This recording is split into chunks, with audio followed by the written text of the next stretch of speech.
Welcome back to the Marvel Movie Minute, a daily podcast in which we explore the films of the Marvel Cinematic Universe 1 minute at a time. In this, our 5th season. In fact, today we are closing out our season on Joe Johnston's 2011 film Captain America, the First Avenger. I'm Andy Nelson from the Next Reel Film Podcast. And I'm Pete Wright, and I'm just trying to figure out what logo stinger I want around my name as I leave every Zoom call from now on. That's right. We are talking about minute 125. We're 2 hours and 5 minutes into this film. We're talking, technically 2 hours, 4 minutes, and 1 second through 12 seconds. That's what we have for today. We only have 12 seconds. It is 2 logos. We look at the Marvel logo and we look at the Paramount logo, and that's it.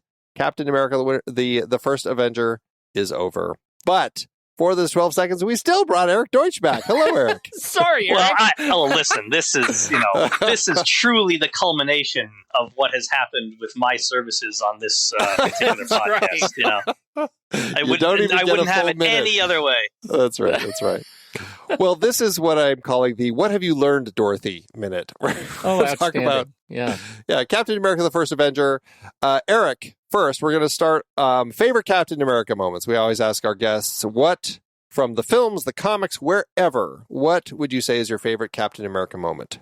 Oh, I mean, from the movies, it's a no-brainer, and it's cliche, but I mean, standing before Thanos' army alone in Endgame. I mean, it's one of the best movie shots in any movie I've ever seen. Forget about just the MCU. The comics, I would say, pretty much the same shot in the comics from the Infinity Gauntlet comic series that shot is based off of, where Thanos is taken out pretty much everybody else, and Cap's the least powerful one there, and he stands there before Thanos, and he's like, "Until you defeat me, you can't claim total victory, and that's what you want." And Thanos is like, "You got to be kidding me!" And Cap's like, "Nope, come on, let's do this now." And I mean, when they announced they were making Infinity War and Endgame, I remember going along and saying, "This panel from that comic better be in one of these 2 movies. It better be." And so when they had that in that movie, I was like, yeah, satisfaction. There it is. That's awesome. I feel like, have we had anybody call out that specific shot, Pete? I feel like they've talked about Avengers Assemble, picking up Thor's hammer, like a lot of those moments, but I don't feel like that shot specifically has been called out. And it is a great shot. It's a very powerful, powerful moment to see him as the lone figure standing there. So nice. I love it. I love that. I'm curious about you, Andy, because you have been, I think, more of a bear on this movie maybe than I am. I think I like it more than you. Is that possible? Yeah. Oh. You do like this movie more than me. That's fine. No, has your opinion changed? What have you learned, Dorothy? Like, has your opinion changed on your favorite capisms? Well, I mean, I love a lot of like those sorts of moments. Like, I feel that as the franchise has progressed, the filmmakers really locked into those powerful moments with Captain America and Steve Rogers, when he is standing there alone, or when he is picking up something, or when he is having his last dance with Peggy. Like they found such beautiful ways to kind of move the character through the franchise. Like this movie's not one of my favorites. I enjoy it. I think it's a fun movie, but I think what they have figured out is really how to capture those moments. And they've been really smart about telegraphing stuff. So you've got moments that end up being a setup that they probably, at the time they made this movie, didn't even realize was going to be a setup for something else that was going to come later. Like, I don't know if they realized that I Could Do This All Day was going to work as well as it did. Yeah. Right. And then be able to use it as a joke on himself that he even uses later when he's mocking himself for saying that, to himself. And so I love that they have found ways to kind of continue creating those connections and strengthening those moments in the films, because it makes them that much better. And so that's something I really like about this film as the starting place for all of that. Yeah, I think what has even grown on me watching it minute by minute is how subdued this movie is, particularly compared to the other Cap movies that are such action movies. that this movie is an action movie insofar as there is a big action-y third act, but there's an awful lot of just propaganda and science and talking.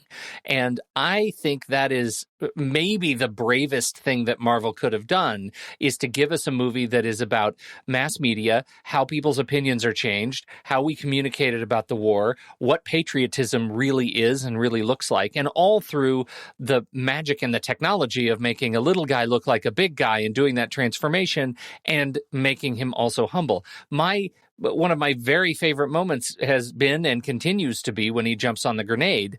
And it's just a little guy jumping on a grenade. And that is such a special, I think, little gem of a Captain America moment. And he hasn't even become Captain America yet at that point. So there's some stuff in here that I think is really, Joe Johnston's sensibilities, I think, allow him to come out as a bold filmmaker in the scope and scene diorama of superheroes and still make a good movie that can hold up, I think, hold up through time. I think it's still interesting to talk about because of what it does beyond just fake things throwing things at fake things, even though there's plenty of blue beam.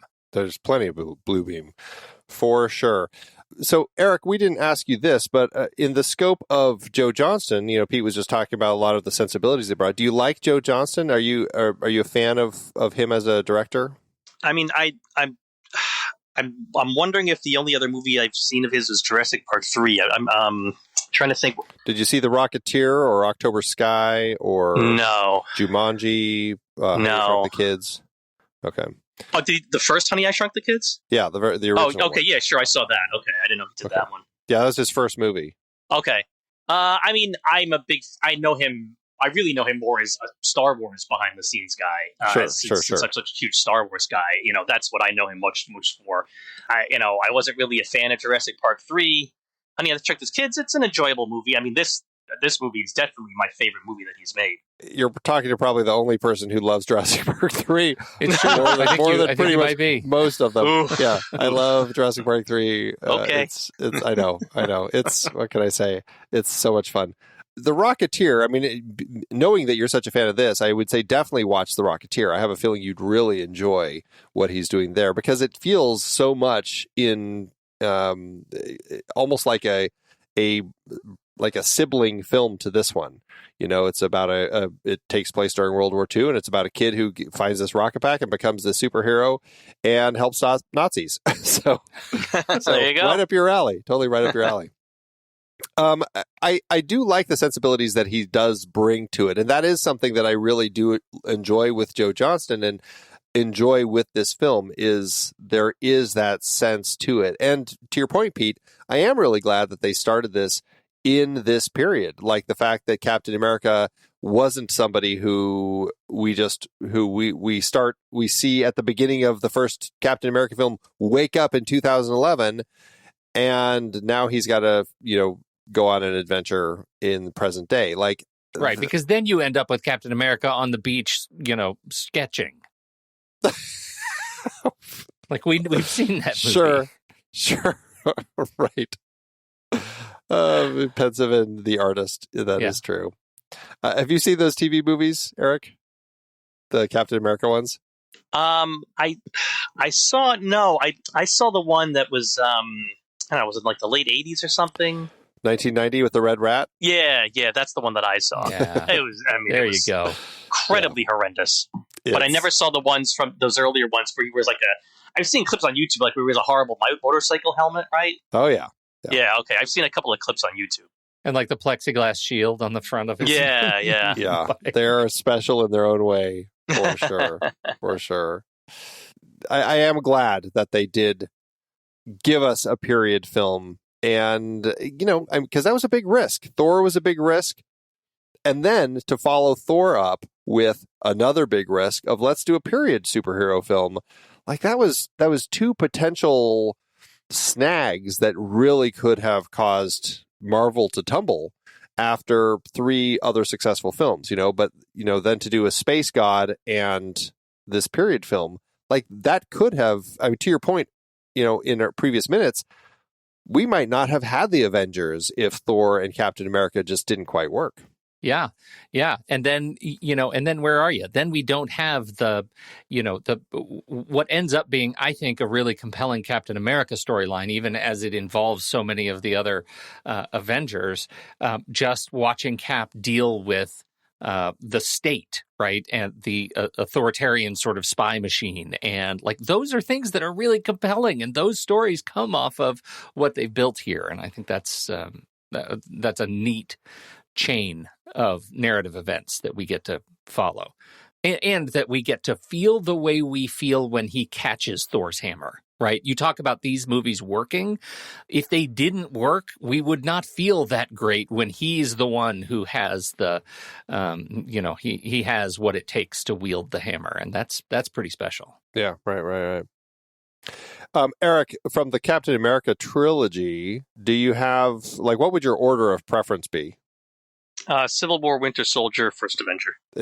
So Civil War starting at in place as my favorite one. Civil War is my favorite one, then Winter Soldier, then First Avenger.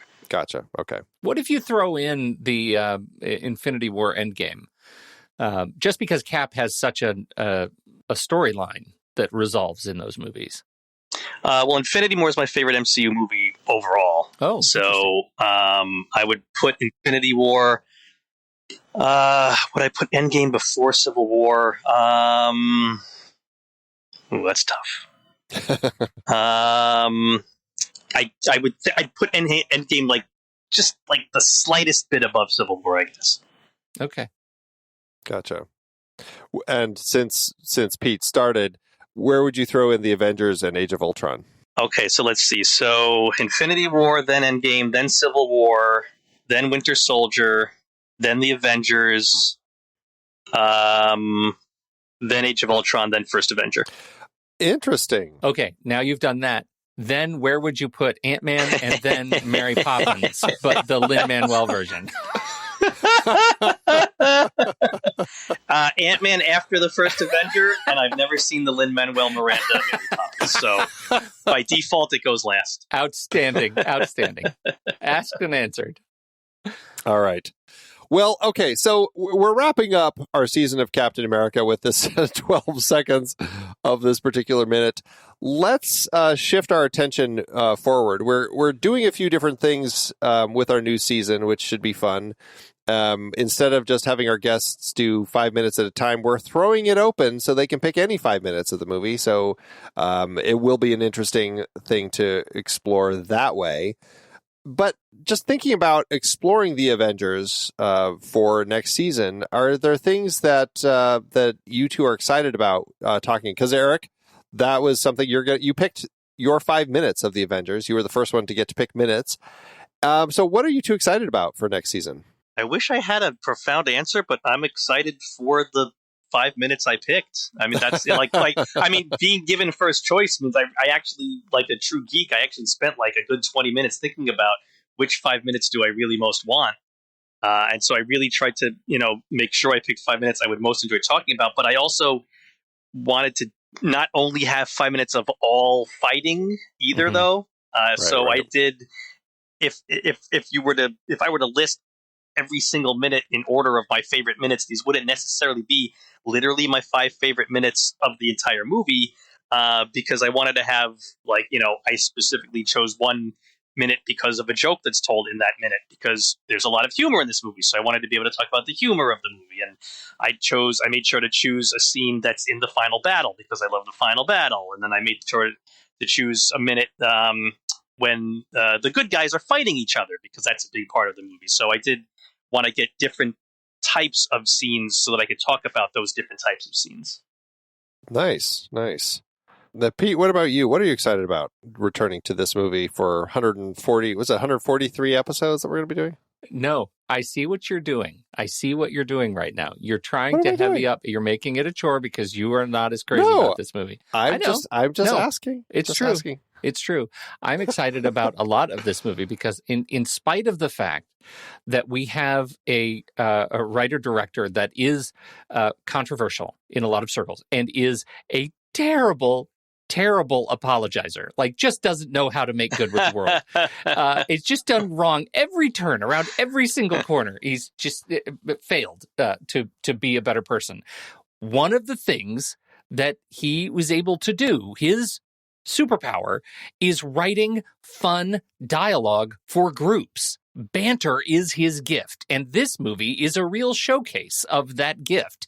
And I think watching these characters in their personality, their persona, with some of his voice, makes for some really fun conversational scenes. Like, as much as I adore the final battle in New York City, I love it, and the final battle in New York City is a centerpiece for so much trauma and grief to come in the rest of the MCU. People are dealing with New York City. I love the big flying monster. I love all of that stuff, but most of it, I just love the way they interact with each other and they try to learn to be with one another. So I know it has a lot of problematic stuff, and also I really enjoy the movie. I really do. I'm curious if you're going to make me hate it. Well, I am curious, the flip of that, because I recently rewatched it and I was like, it doesn't hold up. It feels like it's just filling holes, getting us to better stuff down the road.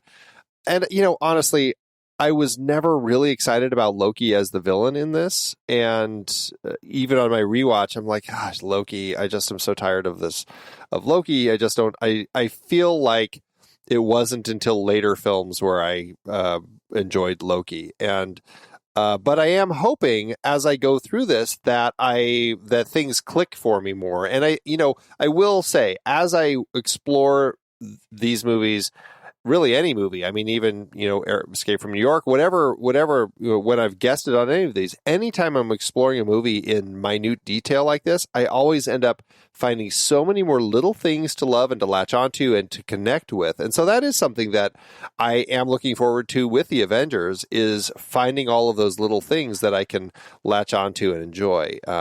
And so to that end, I mean, look at me being optimistic, Pete. I'm looking forward to it so that I can explore it and find things to love with the movie. Astounding. I think that the Grinch's heart just grew. What is it? 2 sizes? 3 sizes. 3 sizes? 2 sizes, 3 sizes. How many sizes? It grew many sizes. So many sizes. That's right. I have a question for Eric. Can I question Eric directly? May I address the witness? Please. Eric, I mentioned that there are problematic issues with Joss Whedon as a director. How do you approach watching material from problematic folks in Hollywood? Are you one of those people that's easy to separate church and state, so to speak? Yeah, I am. I mean, I didn't know any of this stuff was going on when I saw, the Avengers, and when I saw Age of Ultron.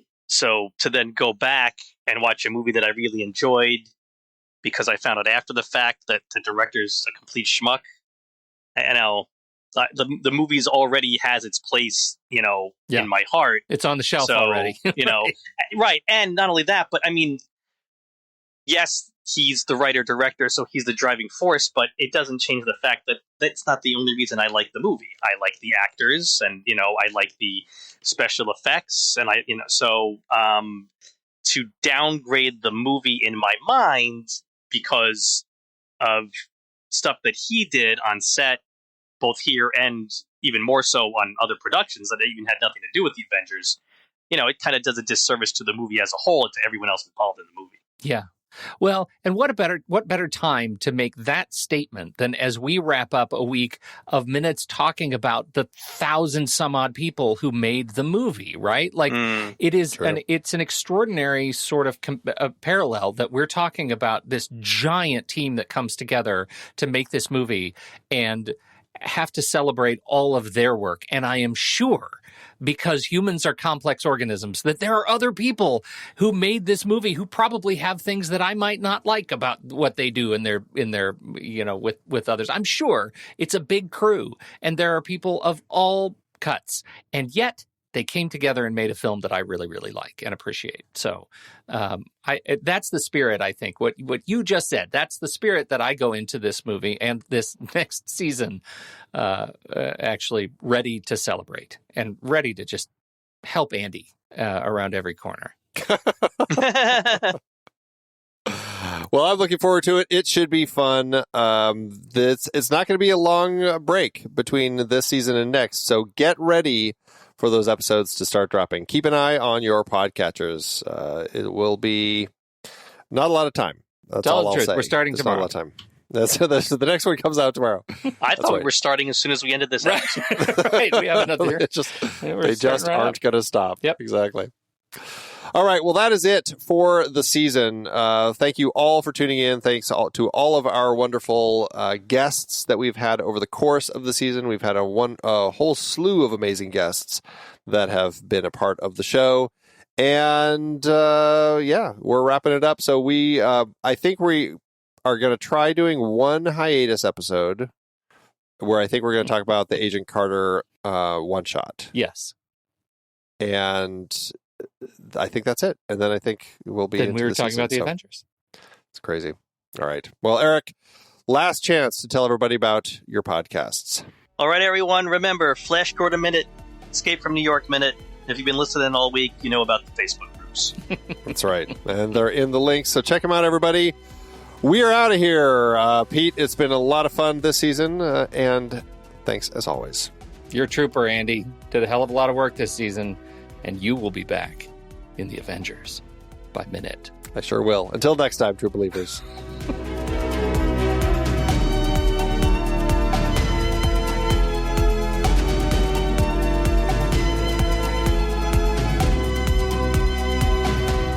Marvel Movie Minute is a production of True Story FM. Engineering by Andy Nelson. This season's music is Spread the News by Anthony Vega. And this season's show art is by Winston Yabo. Find the show at truestory.fm, and if your podcast app allows ratings and reviews, consider doing that for this show.